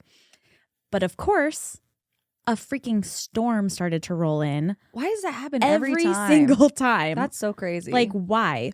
So the police are like, okay, well, a storm just came in, so now we can't go out looking for her. We have to wait until the storm subsides. Yeah. But as soon as the sun began to come up the following morning, a search party of over 150 people plus hunting dogs all set out to find Pauline all throughout, the farmland, the hills, the woods, even in the neighboring towns. Like they searched everywhere. Yeah.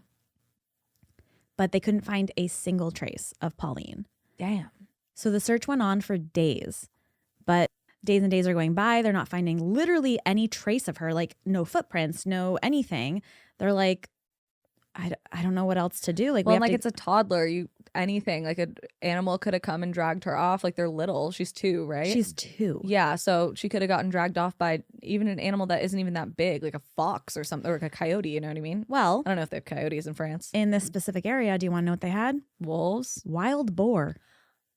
And as we know, Mhm. wild boar is scary as shit, man. People, Yeah. like, I remember when that tweet, sorry to get off topic a little bit, do you remember when that tweet went viral that was like, if you don't want us to have guns, like, what am I supposed to do when, like, 30 to 40 wild boar show up in my front yard? Like, whatever. Literally. And everyone was making fun of this guy, and I was like, what would listen, you do? I know it's a ridiculous tweet about gun control, but you guys don't understand. Like, wild boar is scary as fuck. Yeah, they're like, he's right.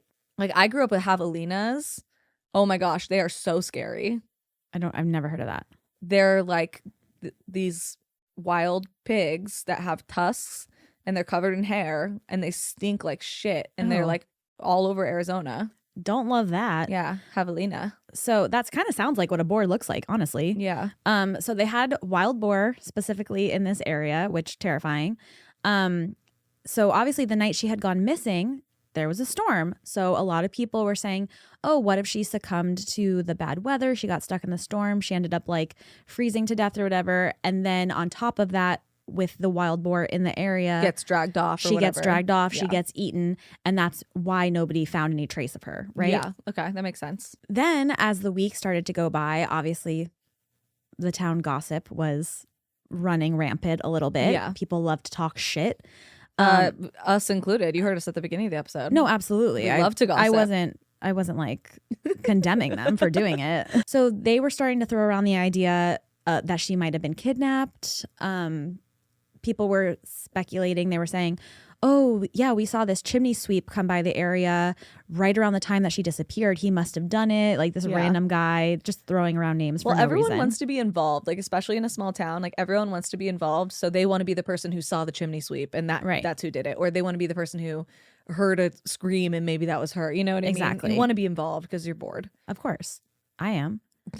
So the police were actually looking at this one man as a possible suspect. His name was Karaman, and he was an umbrella salesman. And allegedly, he had been working on the Picard's farm the day, like literally the morning that she disappeared. Okay. He was like a farmhand, like helping them. I don't know why he was an umbrella salesman. I was going to say he was trying to sell them an umbrella. I truly don't understand, but he was an umbrella salesman and also working as a farmhand. Okay. He was said to have taken a liking to little Pauline, which is never a good sentence to say about an older man, I feel like, with a little girl. They said he talked to her a lot and cuddled her, which I don't like. But he was actually ruled out as a suspect because his alibi was like so airtight. Okay. Witnesses said that by the time she disappeared, because Francois said it was like 4:20 p.m. when he saw Pauline walking off with her sisters. Yeah. And by that time, he had already been gone, and he was already like miles and miles away at another farm. Yeah. Working, and the people that owned that farm literally said, "No, he was there. We saw him." Yeah, we had eyes on him. Yeah. So he was pretty much ruled out because it was an airtight alibi. So then, in the beginning of May, so this is a month after Pauline has been gone now, the family gets a visit from the police. And they tell the Picards that over 200 miles away in the town of Cherbourg, there was a little girl matching Pauline's description that was found wandering around the alleyways of this town. Okay. She had been picked up and brought to a convent for safekeeping. Of course. When in doubt, give them to the nuns. You gotta. And the police actually had a photo of this little girl that they showed to the Picards. And once Francois and his wife saw the photo, they were like, oh my God, that's her. That's our daughter. That's Pauline. She looks identical to her. Yeah. So they hop on a train and they head out to Cherbourg to go meet her and see for themselves and pick up their daughter. Even though there was a lingering question of, how did our daughter end up 200 miles away? That's crazy. Yeah. Honestly, that question was just kind of pushed to the side because they were just so excited to get their daughter back. Yeah, of course. We've all seen The Changeling. and we'll get there too.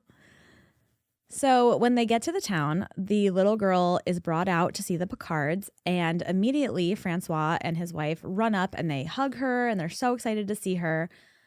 The little girl, they said, did look slightly smaller and thinner than Pauline was last time.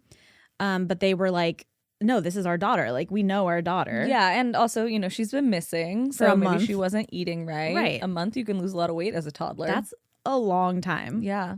The weird thing was that this little girl didn't react in the way that the family expected her to. Like, she is reunited with her family after a month, and she was not excited. She was not overjoyed to see them. She actually looked really lost and confused about the whole situation.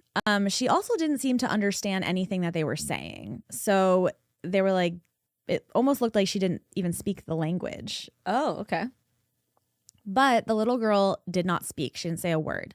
The police also told the family that she hadn't said a word at all to anyone since she had been found, and that was like 7 days prior. So Okay. she's just been completely silent. I mean, trauma. Yeah, of course. All of this stuff, you know, so far is It's pretty normal. explainable. The clothes the little girl was wearing were not the clothes that Pauline had, you know, been in when she disappeared. And this stuck out to them because these particular clothes not only were like completely in perfect condition, which is like, okay, she's been missing for a month. We don't know what she went through. We don't know how she got here. You would think that they maybe would have been tattered or whatever. Yeah. But not only that, these specific clothes were so much nicer than anything the Picards could ever afford for their children. Got it. So that okay. really It's stuck like out rich to them. people clothes. Yeah, they were like, there's no way she would ever be able to wear those shoes. Okay. But once again, they didn't really think too much of it. They kind of put it off to the side because they're like, maybe someone from the convent bought her clothes or someone put her Somebody in those. donated it because Yeah. she's a missing girl. Exactly. Yeah. So it wasn't really like too crazy of a thing. But despite all the weirdness that was like surrounding this, her personality was also definitely different. Like I said, like Pauline was always known to be a very like eccentric little girl, really excitable. And this little girl was very reserved and shy and almost like frightened about the whole situation. But besides that, Francois was certain that this was his daughter, Pauline. He said she had the same ears. She had the same head shape as their daughter. And Francois even said, I would know my daughter's eyes anywhere. Like, look at those eyes. That's my daughter. Yeah. Which I don't have a kid, but I don't know how you couldn't recognize your own kid. Well, I mean, even when you see a dog that looks like your dog, you're like, Yeah. wow, that dog looks just like my dog, but you can tell But the difference. you know your dog. Yeah. Yeah. And that's a dog. Yeah. There was one time where I was like convinced that my cat Garbage was not the one I picked up in the alleyway. And I was like, I feel like I don't remember her having this little patch of hair there, but whatever. She's my cat now. So the thought surrounding the fact that Pauline wouldn't speak, nor seem to recognize her parents, nor seem to understand what anyone was saying. A lot of people were saying, oh, don't worry about it. That's actually just like the shock of like getting lost for a month. It might have caused some sort of amnesia from the trauma, Yeah. which apparently was like a normal thing, or still might be a normal thing. I mean, it makes sense that happens a lot to kids who get lost in like the forest or whatever. They think they're only gone for like a night, Right. you know, or whatever. So Pauline's mother was actually the one that was like the most hesitant about the situation. She kept being like, I don't know, like 100% if this is Pauline, like staring at the kid, like trying to figure it out. But Francois, who was 100% certain that this was Pauline, was able to convince her and reassure her, like, once we get her home and she sees her siblings and she's at home, she's going to turn into her old self again. Like, I know it. Just don't worry. Yeah. So they took home this little girl and went back to their farm. So the second they get back, all of the children, all the siblings, they run up. They're so excited to see their little sister. They all recognized her right away. They're like, yeah, this is Pauline. She looks Yeah. exactly the same. But instead of jumping for joy, Pauline acted shy and a little scared that all these people were like running up to her that she had never seen before. Yeah. And then as the days went on, the neighbors around town would also come to the farm to visit. Because they were like, oh, we heard Pauline is safe and back home. We're so excited. We wanted to take a look at her. And once again, Pauline didn't recognize anyone. She couldn't understand what anyone was saying. But every single person that saw Pauline was like, that's her. Like, there's no Yeah, getting she around looks it. the She looks same. exactly the same. Yeah. She's just a little smaller and a little skinnier. And everyone that kind of like came to see her was just kind of like, hope you get your memories back one day, kid. Yeah. That'll be great. I mean, you're 2. How many memories do you really have? I mean, literally. Yeah. That's also a hard one. You're pretty blank slate at that age. But no one really seemed too concerned with the fact that she didn't really seem comfortable where she was. She was also very physically weak, and her legs would just like shake for no reason. Okay. But once again, people just kind of chalked that up to like she didn't really eat for a month, and who knows how long she was walking around the streets for. Or if she'd been kidnapped or hurt or whatever. Yeah. Also, every time she was picked up, she would arch her back completely like behind. So her head was like almost touching her heels. Very much like how a demonic possession story would be. So that was something that was like really off-putting to everybody and kind of weird. So when they would see her do that, they finally called the family doctor in to visit Pauline just to see if she was like okay. And, you know, this is the doctor that has been with her since she was born. So he knew her very well. And after he examined her, he told the family, you know, she's a little malnourished, but overall she's physically healthy and she should probably be back to her old self soon. And this is 100% Pauline. Like, I know Pauline. Yeah. So as the days went on, this little girl seemed to come out of her shell a little bit more. She even started speaking, and she was actually saying a few like different words in their native language, which was called Breton. She was starting to say things. I think she said like no, yes, father. She soon started saying the word bread, like just simple words. And then she started to play with her siblings. She started to play with the pets on her farm. She was actually calling the pets by their name. And then it seemed like she started to recognize the neighbors as well.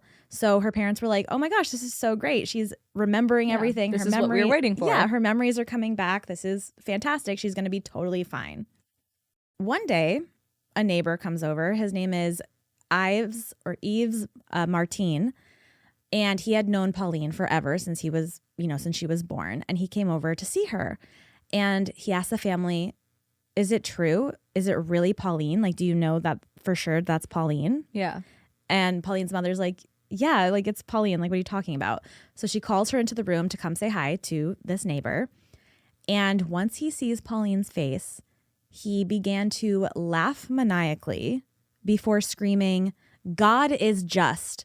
I am guilty, and ran out of the house. What? A little suspicious. Beyond suspicious. Yeah. Bizarre, even. But for some reason, the family just completely let this situation go. Apparently, the man had suffered from a head injury a few years back. So they were like, oh, he's just acting a little off. Like, that's old Yves Martin. He's just a little weird. Okay. No big deal. And they just continued on as normal. Okay.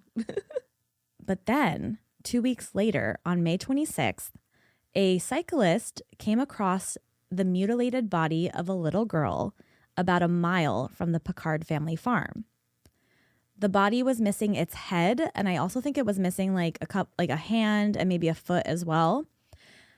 But next to the corpse was a little girl's clothing that were neatly folded right next to the body. So this man who found this corpse immediately rushed home and called the police. And when they got to the scene, they not only saw the body of this little girl along with the neatly piled clothes, but only like a couple feet from the body, they found a crushed skull as well. Then on a tree nearby, they found a bunch of like strands of golden blonde hair. Okay. And the neatly folded clothes were also covered in blood. Yeah. So the Picard family was actually alerted about this immediately because everyone knew about the Pauline missing incident. And even though they had a girl that was living in their home, they still just alerted them just in case. So the Picard family had gone to this spot to see for themselves and to check things out. And they very quickly identified the bloody clothing as the exact same outfit that Pauline was wearing the day she disappeared. Yeah. The strands of hair that were found on the tree also were identified to be the exact same color as hers, so this was pretty alarming for everybody. But according to the coroner, he determined that, he did an autopsy and he said, this has got to be the body of Pauline Picard. Okay. She appeared to have been stabbed with something sharp underneath her ribs, but even though he had seen that, he believed that it was the elements and the wildlife that was ultimately what killed her. Okay. Because he said it looked like something maybe like a claw would have done, like a fox or something. Yeah, but then why were her clothes off? And neatly folded next to her. Yeah. So everyone in town, including the police, were very confused by the coroner's kind of explanation of what happened, because they all claimed that they had searched that exact area multiple times after she disappeared. Yeah. They were like, for days, we were circling that exact area and they found nothing. And now all of a sudden this appears. And it wasn't even like hidden. No, it was very close to the Yeah. road because the cyclist literally saw it out of the corner of his eye while he was on the road. Yeah. So if she had been there for over a month, how is this the first time somebody's seeing her? Yeah. Also, if she died from the elements or wildlife like the coroner is claiming she did, why was she naked and why were her clothes neatly folded in a pile next to her body? Yeah. An animal can't do that. Yeah. And she wouldn't have done it either. Like, why would she? 2-year-olds can't fold. I don't know if you know this. I can't fold. Real. So that's why all my clothes are in a pile next to my bed. Also, the skull that was found by her body was not her skull. It was actually the skull of like a way older man. Oh, okay. Yeah. But nobody was able to identify this person. Interesting. The fact that she died of starvation or the elements or all these like natural causes ended up actually being the official cause of her death. Okay. But literally nobody believed this. Yeah, absolutely. Not even the police. So the police actually were like still trying to do investigations into this because they're like, we don't believe that that's how this little girl died. So they immediately went to go see the weird neighbor guy, Ives Martin, because he was being a little sus. Yeah. And when they searched for him, they discovered that he was actually checked into a mental asylum that he checked into literally right after he ran out of the Picard's house. Okay. And they were not able to actually get in contact with him. Okay. So the Picards ended up burying the body of that little girl that was found underneath a headstone with the name Pauline Picard on it. And they had like a little small funeral for her. Interesting. Okay. Do you know who also attended this funeral? Pauline Picard. Pauline Picard. Yeah, that's very confusing. So who was that? Who is anybody? They obviously had this little girl that looked exactly like their daughter living in their house for the past few weeks. Obviously, she was not Pauline, even though at this point she was speaking the Breton language like perfectly and answering to the name of Pauline. Yeah, of course. She's 2. Right. But after the funeral and everything, and they were like, well, this is clearly not Pauline, they actually sent her back to Cherbourg. Apparently, this was not what the Picards wanted, Okay. but they kind of forced them to do it because they were like, well, what if she still has her family out there searching for her? Even though the Picards were really upset because they kind of bonded with this little girl now. Yeah, of course. And they actually weren't even calling her Pauline at this point. They named her like Louise. So they were calling they her. Basically just adopted her. Yeah. Yeah. And they, like- their baby died. Yeah. So they like forced her to go back to Cherbourg and she had to be like back in the convent and like living in an orphanage. Yeah, that fucking blows. I know. And this is really sad too. When she got back to the orphanage in Cherbourg, it was reported that she kept crying over and over again because she wanted to be back home with her brothers and sisters. And she was saying them by name. Yeah. Which poor were baby. the siblings that she was living with for the past month. Yeah. And then the newspaper started reporting things like, could this nameless little girl from Cherbourg actually be the real Pauline Picard? So like everything was just very confusing. They were like, maybe that wasn't Pauline that was found. Maybe she was the real Pauline. Like nobody we don't know. Literally had any idea. So many people were confirming everything the other way. Yeah. And this is both 1922. I don't even know how accurate like an autopsy report could be. Yeah, no, they didn't have like DNA. Yeah. And like she was missing her head. So it's like her teeth weren't in her mouth. Yeah. So obviously this was very sad and confusing for the Picards. You know, their daughter went missing, then she's found, and then, oh, actually she's dead. And then this little girl who you believed was your daughter isn't actually her. And then she gets taken away again and sent away. Like, very traumatic experience for everybody. And to make matters even worse, the little girl from Cherbourg, who, like I said, she was actually being called Louise Marcel Pauline at this point. She lived in the orphanage for a year until she died from the measles. Ugh, Poor baby. And her true identity was never found. And technically it could have been Pauline. It could have been. So what the hell happened here? Obviously, most theories are that Pauline was kidnapped and murdered by somebody. But even if that was true, that doesn't explain who the little girl from Sherborg is and why she looked exactly like Pauline in almost every aspect. There is a theory that is talked about a lot about this wealthy family in Sherborg whose young daughter had either accidentally died or was accidentally murdered by them. And then they kidnapped Pauline to pass her off as their own daughter so that they could keep their inheritance. And then the body that was found was actually their real daughter, and they removed her head so she couldn't 100% be identified. Okay. But then why would the daughter be in the convent? So the only thing that would make sense is like that could be why she had the fancy clothes on, because she was living with these rich people. Yeah. But it doesn't make sense why when Pauline was brought back to the Picards, she didn't recognize anybody. Like, she was only there for a month. She would have recognized. It doesn't make any sense why, if they were trying to cover up the death of their own daughter, why would they not have Pauline with them? That defeats the purpose. Unless she didn't live in the town that she was found in, and they couldn't connect her at the time. I don't know. No, but I just mean, if they're they kidnapped Pauline to cover up the death of their own, why would Pauline not be with them? No, that's true. Because then what's the point? That theory didn't make sense to me. But a lot of people like tried to put that forward, and I didn't really understand. Because people were saying like, oh, the day she disappeared, we saw a couple like standing by the edge of the farm, like watching her type of thing. Okay. But I feel like that might have just been a rumor. Yeah, people, like I said, people like to be involved. Yeah. One article on mamamia.com referred to this case as the real life changeling, which you talked about changelings and fairies in an episode, which a changeling is basically a fairy creature that kidnaps babies and replaces them in the human world with one of their own. Yes. It's also a movie with Angelina Jolie. Very good. It is. So apparently people were thinking maybe a fairy either wanted a baby for their own, so they took Pauline, and then they, put a fake Pauline back in the human world. And when a fairy takes the place of a human, or a changeling takes the place of a human, they say that usually they become sick and they're unable to like move parts of their body properly, which Pauline's legs would shake and she would twist and arch her back in a really weird way. Yeah. So that kind of checks out a little bit. There also is another theory that Pauline's father is actually the one that murdered her, Francois.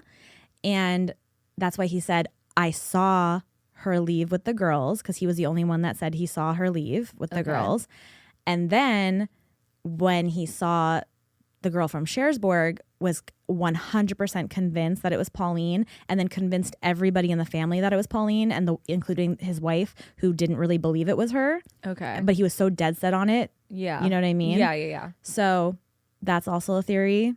I don't know if I believe that one, because I don't like to just blame grieving families. Yeah, there's not a lot of evidence for that. Yeah. Besides, because of course you're gonna hope that it's your daughter, and you could convince yourself. Right. Once again, go watch the movie Changeling. Yeah. There's a whole documentary about those people in Texas who thought that this like adult person was their missing kid. Yes. And he was like just some European guy, and they covered up for it because they just wanted their kid to be back so bad. Yeah. Well, that happens a lot. I even see it. I see articles about right now. Actually, it's surfacing. What's her name? Madeline McCann. Mm-hmm. And there's like a girl who like kind of looks like her, and people are trying. Yeah. Apparently, it's not her. I think they did a DNA test. Well, good. I'm glad we have DNA now. Thank God that we can prove that. But yeah, back then it was rare to even have photos. Of a kid. You just had to hope for the best. Right. Yeah. So this is a very, very like bizarre, true unsolved case on so many levels. How did Pauline die? How did no one see a body that was laying on the side of the road for over a month? Yeah. Even though that area was searched thoroughly. Yeah. Who was the man of the skull they found next to her body? Yeah. And who was the girl from Sherborg? And why did she look almost identical to Pauline? There's a lot of shit happening here. Yeah. So there's a lot of weird unanswered questions, and pretty much all of those questions still remain a mystery today. Oh, look at that. And yeah, that is the case of little Pauline Picard. Yeah, I knew that story vaguely because, Yeah. you know, it's lumped in with a lot of those other stories. There's a lot of stories with people who... Bobby Dunbar and actually Casper, the one you covered 2 weeks ago. Yeah. Those three in particular are very like talked about in the same vein. Yeah, makes sense. Yeah. Yeah, I mean, it's crazy. And back then, like I said, like there's no pictures, there's no DNA. It's just, does this look enough like your kid where you could believe it? And then, yeah, a 2-year-old who isn't fed properly for a month could look a lot different, could look skinny and have weakness and also all these issues, you know? You're grieving and you want your kid back so bad that like, of course you could convince yourself that that's your kid. You want it to not be true so bad, dude. So bad. Yeah. So that's crazy. It is. Well, thank you for sharing that one. Thank you very much. We hadn't done it. I know. I was like an hour into writing it and I still was like, I swear we did this. I told you, I checked that Google document like 3 times for mine too. So I get it. Crazy. All right, well, let's round this out with a listener story. Let's do that. And this is from Kadra. Kadra, hello. So Kadra says this is a glass of water by the bed story. Oh, those are scary. Hey, ghouls. I have a weird little guy for you. Last night, both my water bottles were dirty. I normally sleep with one by my bed, but since they were both dirty, I put a glass of water there instead. It's funny because as soon as I grabbed the glass, I specifically thought Amanda and Cass are going to drag me for this. I still sleep with a glass of water next to my bed, and I know I shouldn't. I also do. But you know what? Times are hard. That's why the vibes are always bad. But what can I say? I'm a Scorpio and a cowboy. Yes, I took the cowboy, fairy, knight, and angel quiz. And I don't play by the rules. So I drank some water, left about a third of the glass on the nightstand, and went to sleep. I fell asleep quite quickly and slept very soundly, but I did have a very crazy dream. I was walking through the neighborhood with Amanda and a group of other people. I assume that they were also from the neighborhood. It was a nice day out, and I guess it must have been Christmas time in the dream because we came upon an old 1-story home where the owner had completely decked out his house for Christmas. It looked like a winter wonderland. We stopped for a second, admired the scene, when the owner noticed us looking at the house. The creepy part about this was I somehow saw him through the brick wall on the outside of his home. He was sitting in the front room in an old wooden chair, and I could just see the outline of him. He called to us from inside the house, and I remember he creeped me out immediately. Yeah, I wouldn't go, so... No. There's no way Dream Me went. I started to walk away, and he invited a group of us inside. Me, my family, some random neighborhood kids, and Amanda. I begrudgingly went in only because everyone else did. And I remember in the dream being shocked that Amanda went inside. I literally was like, there's no way I would go in. The owner of the house was wearing an elf costume. Red flag. It was an old house with traditional wooden furniture, but quite barren. All of the furniture looked antique. The elf dude then began to tell us a story of the woman that had been murdered in the home a long time ago. Amanda went, "Oh, I remember this story." And I remember thinking, did she cover this on the podcast? Amanda then went into a room to the right of the front room, and this room was where the murder had happened. No way would I go in there. This sounds like Cassidy behavior, not Amanda behavior. Dream Amanda is actually just Cassidy in real life. Clearly. We like mirror each other. I followed her, and we both began to investigate the room, looking all around at the old furniture, and we found an old writing desk that had a handprint on it. Amanda wanted to look inside, so together we opened up the desk but found nothing in there. We then moved to the desk to see the floor underneath, and I regret to inform you, I don't remember what happened after that. Oh, but maybe we died. But maybe for theatrics, I'll just throw in and then we uncovered a huge secret passageway revealing a household secret, and Amanda and I were never seen again. No, I died. For sure. Yeah, like Amanda I fell through the sure. floorboards and died. Absolutely. Yeah. But seriously, it's pretty crazy that I very seldom dream, very seldom remember my dreams, and C, the one time I put a glass of water by my bed, I have a creepy haunted ass dream with Amanda in it. I'm just saying. Because I did talk about it. You did, yeah. Anyway, love y'all so much. You're the best. Keep it up and eat gruel. Stay cool and eat gruel, Kadra. Thank you, Kadra. Wow. Love to hear a story about myself. Yeah, that someone dreamed about you. That's my dream. That's great work. For people to dream about me. Good work for you. Wow. My Leo is really just that so Leo, excited. That Leo is sunning and it's rising. He's roaring. Thank you guys so much for listening. If you have a story you would like to send in, you can do that at dtkpod.com/contact. You can also find our PO box on there. You can find our Patreon on there. You can find our social media because you're going to want to see pictures and videos and stuff from today's episode. You're gonna wanna. So make sure you go check all of that out at dtkpod.com. And if you haven't left us a 5-star review, go and do it right now. Right now. We love you. We love you. And go to our YouTube. Oh, yeah. And if you want to feel like you're hanging out with us, go watch us on YouTube. That's right. Don't comment. I know I don't have a chin. Don't say it. Anyway, most importantly, make sure you keep that front door locked. Make sure you keep your mind open. And keep drinking the Kool-Aid.